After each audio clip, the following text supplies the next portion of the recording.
Yo, what's good, y'all? It's your boy Jay back at it again, and today we got China versus Japan by Gatsu. You already know what the deal is, man. Shout out Gatsu for this video. 100K on both. Jay's here and Jay's there by the end of the year. Without further ado, let's get right into it. China and Japan are the dominant Asian powers, and they have been beefing for centuries at this point. But for the past couple of centuries, China was at a disadvantage because Britain made them addicted to opium. Yeah, basically China invented all this stuff, never used it because they didn't have to, because East Asia for the vast majority of history has been massive empires, while Europe has been small city-states. And if you know anything about history and whatnot, you know that when it's a bunch of city-states fighting, they are constant competition, so they constantly have to evolve, otherwise they will be conquered.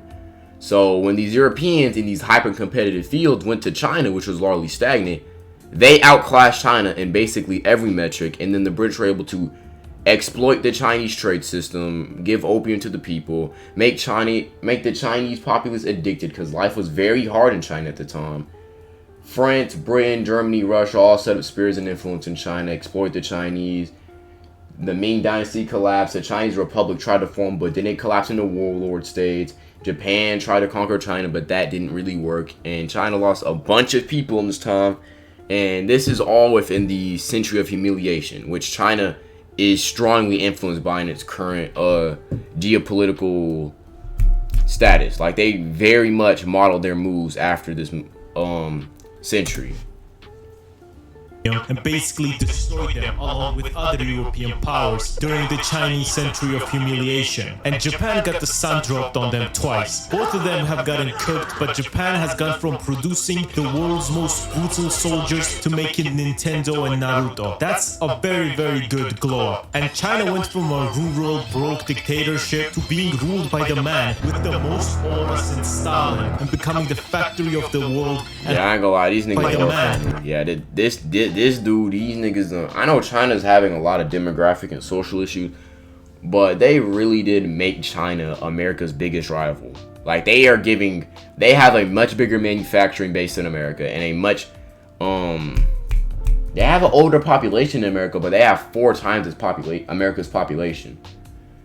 But yeah, this nigga aura forming, I ain't gonna lie. With the most aura since Stalin and becoming the factory of the world and having the craziest looking, most cyberpunk cities in the world. And to signify the point system and which one is winning, each country's leader will progressively get more of a Chad face as they gain points. Both of these countries love overworking their people, such as the infamous 996 in China. 996 China, 9 a.m. to 9 p.m. for 6 days a week. And that's good in China, by the way. That's good. People want that. Have to work from 9 a.m. to 9 p.m. 6 days a week. Now, that is just the average work schedule in Eastern Europe, but it might be shocking to a lot of people. What else do you do all day? You barely have time for sleep. That's the problem. That's why China and Japan's population has been stagnant. Right, that's a huge factor, because when you're in these urban environments, it's harder to raise kids because it's not a lot of space, constant noise, and you're always at work. What are you going to do when you're waking up early to go to work and you stay there for basically all day and you do it 6 days a week? You're not going to have the time or energy to want to date, have kids, or have hobbies. So a lot of these East Asian countries, right, and South Korea you could throw in there too, because they're very focused on school and whatnot, academics. I watched Gatsu's video on that as well, but these countries are just so work hustle culture, that you have basically no time to mate, and which is why Japan, China, and South Korea are all experiencing massive population issues. Good. There won't be any time for you to start getting first-world thoughts, such as sadness or whatever Sigmund was talking about. And honestly, in this category, both these countries are tied because Japanese people are notoriously overworked. Karoshi is a Japanese word meaning death from overwork, and seeing tired, passed out businessmen in Japan is pretty common. Obviously, this work schedule is not healthy, and seeing as both these countries have a horrible birth rate and a demography crisis coming up, they need to lock in and do something about this. In China, they actually banned the 996 work system, so it's not technically illegal to do that, but China has a big unemployment problem among the youth, to the point where a fifth of them are extremely qualified but unemployed, so a lot of these people will accept like bad working conditions such as the 996 to have a salary and actually make money. So yeah, it's illegal, but like stabbing is illegal, but people still do it, you know. The standard work week is 40 hours in Japan, but a recent government survey found that 1 in 10 Japanese workers put in more than 80 hours of overtime alone per month, with 1 in 5 at risk of karoshi. And there's also this bullshit of pretending to like your boss and having to hang out with them and go to drinks with them. Man, I remember when I was in that call center. Fuck that boss, man. I fucking hated his ass. If I had to hang out with that motherfucker, I would be wearing an ankle monitor right now. So genuinely saying which one has a worse work culture is a hard battle to decide. So instead of working in both these countries is ass if you middle class. They both get eye bags under their eyes now from overwork. But both these countries shine in technology. They're both extremely dominant in this field and extremely useful to the entire planet. First of all, China makes everything in the world. Yeah. If you look around, Yeah, China makes everything, I ain't gonna lie. your house, probably like 50 to 70% of what you see was fully made in China. And China has gotten a lot better at general technology because of their massive government subsidies, making good cars, innovating on phones, electric car batteries, solar panels, nuclear energy, basically everything. And Japan? I'm worried about Japan's economy, you know, because all the wars in the Middle East have stopped. So their Toyota pickup sales must be down now. Somebody start another conflict in the Middle East. You three need to lock in. Japan needs to sell pickups. But really, Japan is amazing at technology. PlayStation 5, Nintendo Switch, Sony TVs, Canon and Nikon cameras, and basically everyone has these for photography. Toyota, Honda, Seiko and Casio watches. Also, Japan has been notorious for their amazing train system. But sadly, they got mugged. And not only does China alone have 2/3 of the world's high-speed rail network, but they also made faster trains than Japan recently. Japan does lead in robotics and precision manufacturing, but China leads in like everything else, man. Like AI, 6G, electric cars, solar panels. They're literally the only... Yeah, China and Japan are both like that, but China, I ain't gonna lie, China within like us, like a couple, like 80 years, just metamorphosized, bro.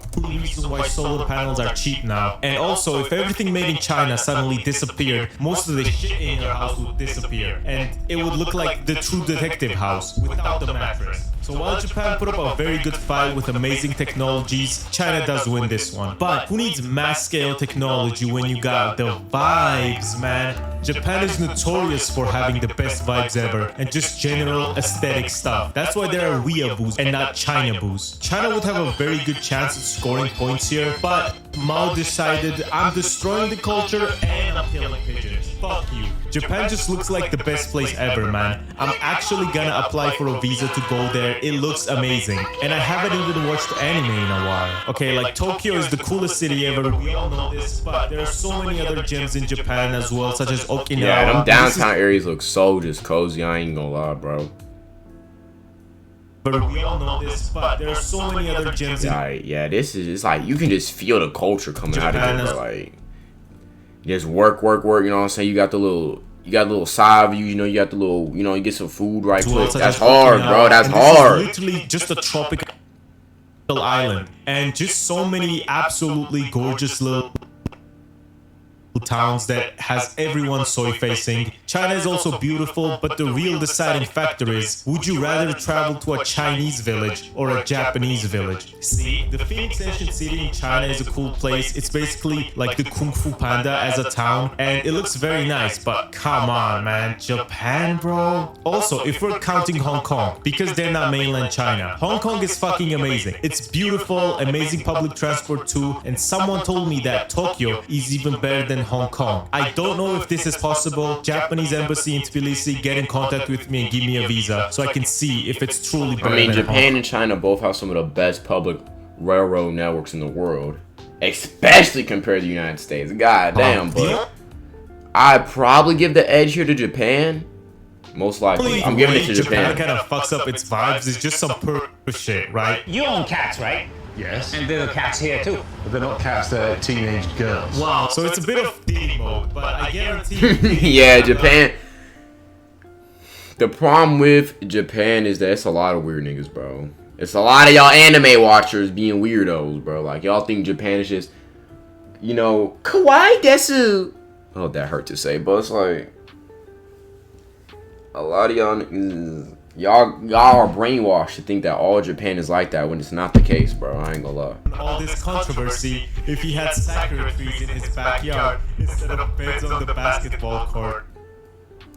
Yeah, but it's still odd. Even with the Sakura boom, it's still odd to have a bed in the basketball court. I'm real with you, bro. Like, having a 50-foot bed outside is OD suspicious. But Japanese culture is absolutely amazing, especially after they stopped being fascist. That's when they really became cool. I don't know why they still use that flag on their navy, me personally. Because Japan is a very shame-based culture, and not using the flag and admitting that they did horrific shit in World War II would go against the culture and bring shame upon the nation. I would strive to change it, but hey, I didn't make JoJo or Death Stranding or Berserk, so don't take my word for it. However, no amount of vibes and aesthetic pink trees can cheer you up if your economy is ass. All three of these countries are gorgeous, but then you look at their economies and understand why they're so angry. Lebanon having a black market currency rate, Turkey having their official currency rate, which is somehow worse, and Armenia having these real estate prices. I'd be mad too. It's a reasonable crash out, and China has been growing a lot economically, and generally people have been enjoying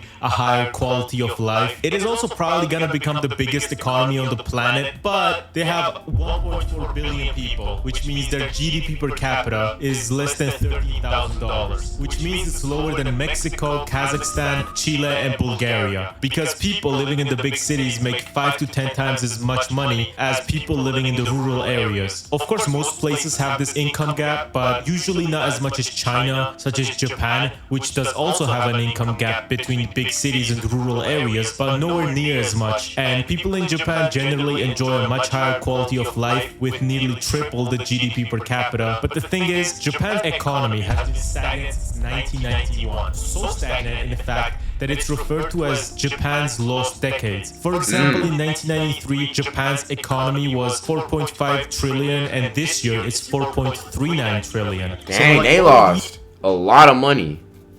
Like 11, like what? That's like what, $11 billion, something like that. These people are being overworked and the GDP is still not growing. It's a pretty bad situation, to be honest, and their currency has fell a lot in the last 10 years as well. But compared to like an average person in China, you would assume that the quality of life is still better. So because this one is about just a normal person living and not the nationwide GDP or some bullshit, this one goes to Japan. But otherwise, obviously, it would go to China. They make everything, bro. Now, you guys know Japan as this cute country with a very cute flag that looks gorgeous, has these cute vending machines, but there is a reason Japan is the only country in the world to have a nuke dropped on them. And it's because... Yeah, you gotta talk about them World War II atrocities, bro. We not letting that slide, bro. I still remember, nigga, Unit 731, nigga. In World War II, the shit they were doing was so heinous that a literal German Nazi heard about what they were doing to Chinese people and tried to stop the Japanese. And the Chinese were so thankful to this Nazi that saved them from at least some of the Japanese atrocities that they built a statue for him. He was just like, okay guys, we are evil. We have skulls on our uniforms, but come on, we're not that evil. And the Chinese and Koreans have a very bad opinion of Japan, and it isn't because of the typical Asian racism. No, because they never apologize. Like this argument between two Asians, an Indonesian and an Estonian. The Republic of Indonesia is made up of tens of thousands of islands, hundreds of cultures and languages. The Estonian is made up of beaten and only slow-beating Hungarians who polished the cocked of German horses for 1,000 years before being elevated to sapiens by the USSR. It's because of the horrible things they've done to their neighbors, and the craziest thing is, Japan doesn't even acknowledge it. To this day, they deny it, which is fucking insane. Every other Axis member was like, oh, we did it and we're so sorry, but Japan doesn't give a fuck. A World War II General Secretary literally wrote a book named Fabrication of the Nanjing. Twitter, where not only does he deny it happened, but blames the war on the Chinese. Or when the governor of Tokyo was being interviewed by Playboy in 1994 and said, people say that the Japanese made a Holocaust, but that is not true. It is a story Steady capping, bro. made up by the Chinese. It has tarnished the image of Japan, but it is a lie. Imagine if the governor of Berlin said this, bro. It would be fucking insane. But all of this does not matter if you're living in a society that isn't free. China does not get a lot of party switches. It's always just the CCP, and the main changes that are their policy changes. So they've been in power for 75 years straight. Isn't that crazy, guys? While on the other hand, Japan's ruling party, the Liberal Democratic Party, has only been ruling for 69 years. Take that, China. They've been ruling Japan since 1955, except for one corruption scandal where they were out for a year, and between 2019 to 2012 where they lost and then immediately got re-elected. Also in both countries, if you find yourself in a courtroom, you're cooked. Both China and Japan have a 99% prison conviction rate. Saul Goodman is not going to be able to save you. If you end up in a Japanese or a Chinese court, you are cooked. However, where Japan really beats China is the fact that Japanese people can go on YouTube and watch this video, while Chinese people need a VPN to watch this. The Great Firewall of China is a huge minus for me, honestly, and while they do have their own domestic stuff and they don't need YouTube for jack shit, I mean, they don't need it. I mean, you can be like, oh, this is the knockoff of YouTube, but China not only makes basically everything, but China has damn near like China has a fifth of the world's population. China has a fifth, so you got like hundreds of millions of people watching this. a Chinese person, you wouldn't need that. It would still be nice if the internet wasn't censored and you could go on websites like YouTube, Google, and etc. Keep Elon's Twitter banned though, please, Xi. I also don't like the re-education camps in Xinjiang. Oh yeah, the re-education camps where they're trying to quote-unquote fix the Muslim populations in the Western states. Japan has much better laws on free speech, and they really have their hand up on this one. And this is a very big factor as well, you know, because it could be a vital to a lot of people on whether or not they fuck with the country. People leave their countries and their hometowns because their government is repressive or they don't fuck with the suppressive laws, so big up to Japan. But while the Japanese government wins this section, China shoots their billionaires, which, judging by my personal experience with billionaires and now also looking at America. Yeah, billionaires, almost every billionaire is a weirdo, bro. I ain't gonna lie to you, bro. I don't think all these people that we be hearing about with Trump, Elon, Epstein, Diddy, all these dudes is rich billionaire levels. And they all do weird shit. I don't know. It's like when you get to that level of wealth and power, you just do weird stuff, bro. I ain't gonna lie. You know, I'm not gonna say anything about it, but there is a reason why Jack Ma is not in the same position as Elon Musk. Anyways, Japan still wins over China. But is this restrictive government worth it? Because Japan's economy has been stagnant since 1991, and China's has been growing, so they must be doing something right, such as China going from a rural, poor country to basically a cyberpunk that also makes amazing technology and has also emerged as a dominant superpower instead of Japan. If Japan disappeared tomorrow, I would cry. And if China disappeared, every single thing would shoot up in price and everyone would be like, fuck, fuck. Because this one country, China, manufactures 31.6% of the entire world. Yeah, China makes everything. If China, that's why the terrorists be fucking y'all up. You're putting terrorists on the nigga making all your stuff. So of course it's gonna get more expensive. Goods. Along with doing a bunch of research that advances humanity, such as 6G and bazillion renewable energy research they've done, along with being the only reason behind solar power becoming better and cheaper, without China, the entire world would be cooked. China is #1 in trade, in steel production, in shipbuilding, in high-speed rail, #1 car exporter in the world, in #1 in drones, in rare earth metals, in nuclear power, in batteries, and in solar. It's not really a competition. China gets this one. Now, what you watched was my video, right? I would say I hope you enjoyed it, but fuck that. I know you enjoyed it. So please like and subscribe. Yeah, shout out Gatsu, man. This was a good video, but yeah, man. In terms of living in the country, I'd probably give it to Japan. Human rights goes to Japan, but China, from like a superpower point of view, population, industrial basis, manufacturing basis, or resource basis, beats Japan to a pulp. But with that being said, shit all got to for this video. And with that being said, stay healthy, stay wealthy, and stay blessed. It's your boy Jay, and I'm out.